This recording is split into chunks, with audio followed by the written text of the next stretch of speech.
Nik uste dut palindromoekin, kalamburrekin, berbekin jolas egiten duten ariketa guzti hauek hasteko egiten dutela kolektiboki geure hizkuntzaren mugak zabaldu.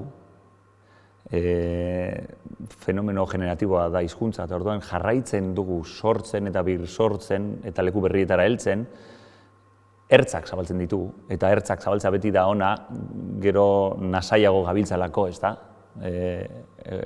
Hortara joateko, eta gero jabetu egiten zaitu hizkuntzaz, eta hizkuntzak jabetzeak egiten zaitu jabeago zeure pentsamenduaz.